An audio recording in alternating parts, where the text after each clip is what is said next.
Okay, welcome in this video.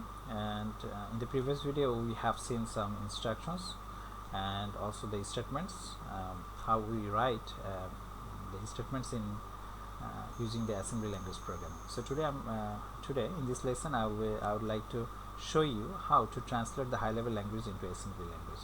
So you see in this example, b equals to a, which we write in the high level language. That means the value of a will be stored in the value of b. Okay, so in the variable b.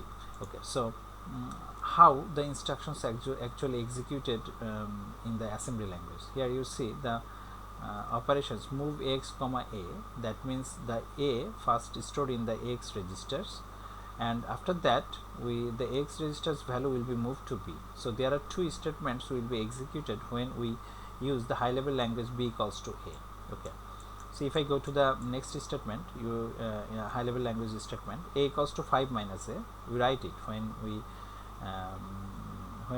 write programming in C language or other Java languages or any languages. The high level language is like that, a equals to 5 minus a. So there are three instructions executed for that assembly language program, like move x comma 5. The value 5 will be first stored in the x register, and then we will serve the x comma a, which means that it will be subtracted the value from x from x. So it means that x actually already contains 5. So 5 sub x means x comma a means 5 comma a. That means 5 minus a.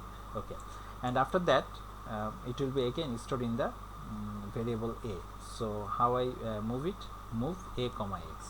So there are three statements will be executed when we write only one line in our high level programming language. And if you see the next instructions, you can also these instructions can be like this way, and you can write two statements like neg a. That means it will negate the values of a negative signs, because a is positive, so it will be the negative operations will actually changes the sign, so it will be minus a, and after that I will add a comma 5. So it means actually I think you understand the 5 minus a.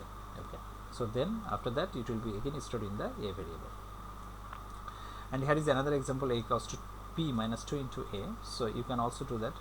Here are 5 statements we have, 4 statements will be executed when we write these statements in our high level programming language.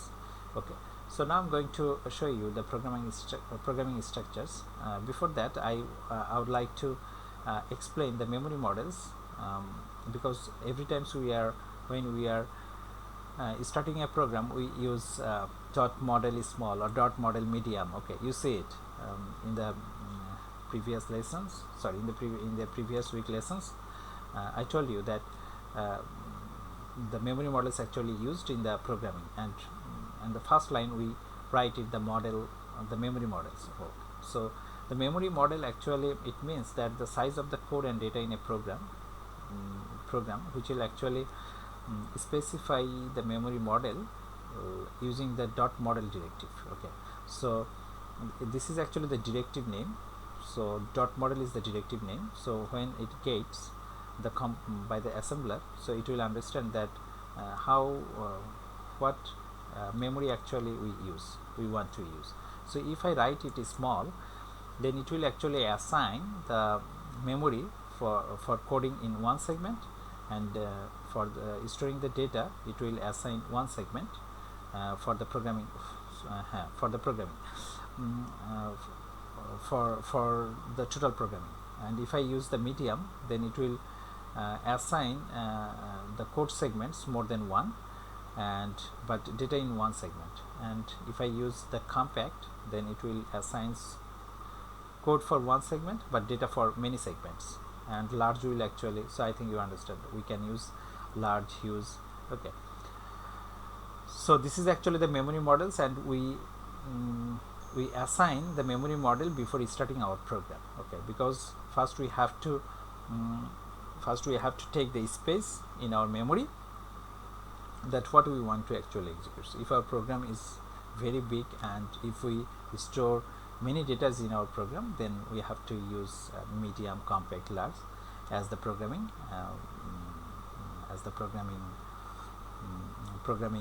requirements.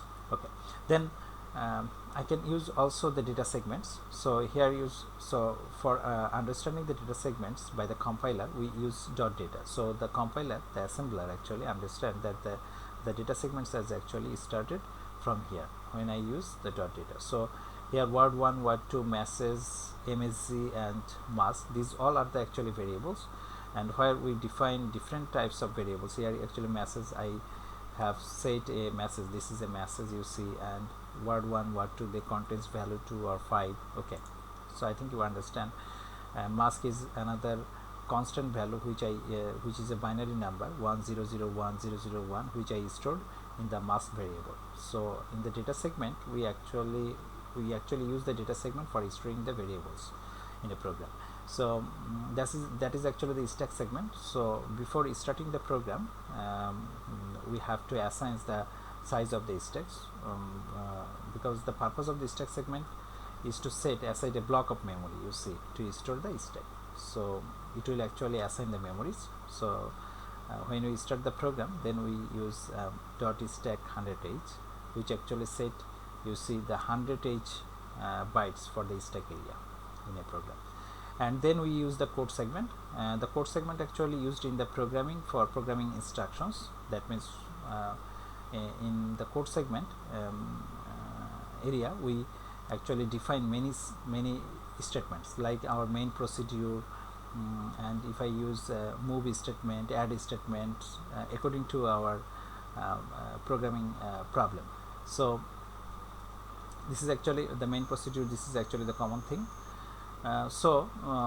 When we start a program, we have memory models, we have stack size, we have data segment, and after that we have a code segment where we actually defines the statements, we write the statements. Okay, and then if I put all the programs in together, then you see the scenario. In every programs we use like that way, these sequences. So first we use dot model is small, then we define the stack size, dot stack 100h, and then this is actually the data segments where we define the datas, different variables we assigned in the data segments, and code where we actually defines our statements. Okay, so many statements in here. This is the common main procedure, main intake, because every program has a main procedure. Okay, so here is another very common instructions that we use, interrupt int instructions. In every statements, if you want to execute in the assembly language programming, then you have to use the int instructions. Like if I take an input from the user, then after, if I want to execute the input statements, then after writing the input statement, then I have to write int statement, because it will actually interrupt, it will actually execute those instructions. So if I want to take input, or if I want to display the output, every time I have to use the int instructions.